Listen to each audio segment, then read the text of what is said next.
Hey everybody, welcome to a new episode of POVincent, and today I'm taking a look at Ridley Scott's newest installment into his famous franchise, Alien Covenant.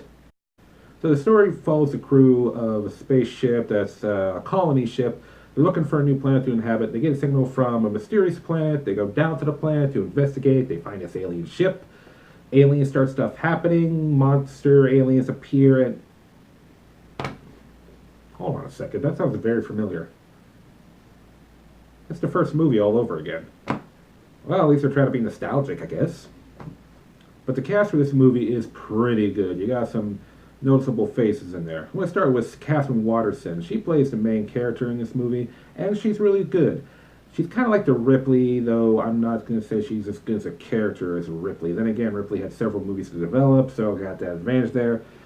She's dealing with the death of her husband, along part with the crew getting used to a new captain, and then all this trouble goes down. So I gotta say, she's actually kind of a strong character. I mean, she's dealing with a lot, and for the most part, she's keeping it together.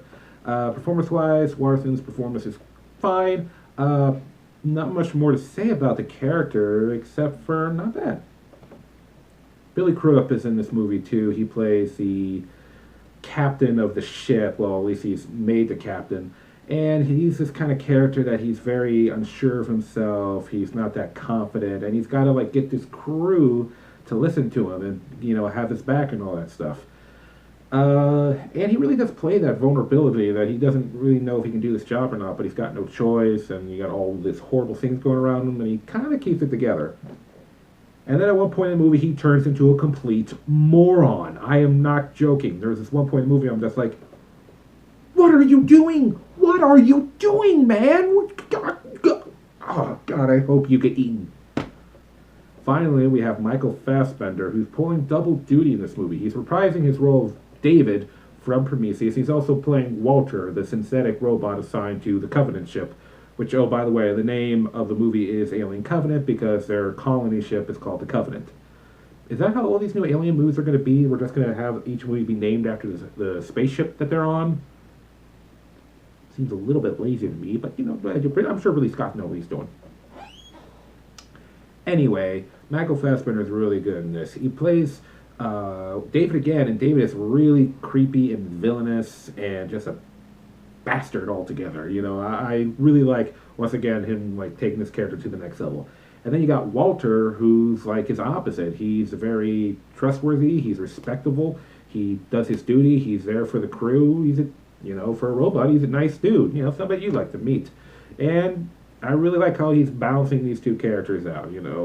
Props to Michael Fassbender. He's probably playing the best characters in the film, to be honest. As far as special effects go, it kind of varies for me.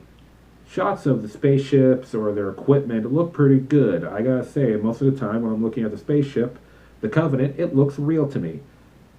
However, when it comes to the aliens, it varies a bit. I'm a big proponent of mix of CGI and practical effects, and I think this movie could have benefited from having some animatronics, some puppetry. Not necessarily a guy in an alien suit. I don't understand why they do that anymore. Those suits get really hot, and the actors inside could pass out. So I'm fine with that.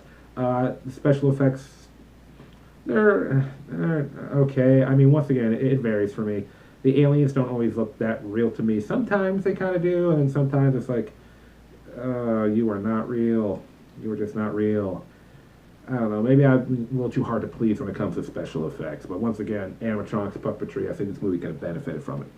Scenery-wise and atmosphere, yeah, they really do a good job here. I think Ridley Scott once again paints the atmosphere as being dark, dead, kind of, I won't say gruesome, but you feel like the Grim Reaper is just hiding in the shadows. Because they really are on a dead planet. And I appreciate that. Sometimes the scenery or the feel, the setting can really make or break a movie.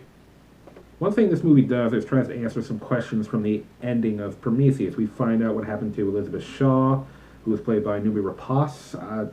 I don't never know how to say her name, but she's a good actress. Much respect to her. Of course, we find out what happened with David. Like I said, Michael Fassbender reprises that role in this movie.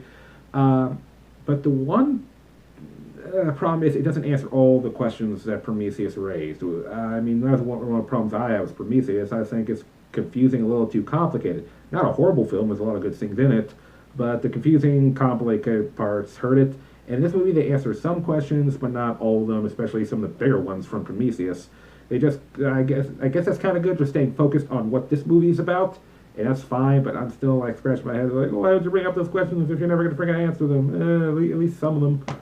So the biggest problem I have with this movie is this is the Alien franchise, a very famous franchise. You know, this franchise has been around for what, 35, 37 years now? The first Alien movie, it was just basically a horror movie in space, a slasher film if you want to get more specific. You know, the alien was just like the guy going around slashing people up.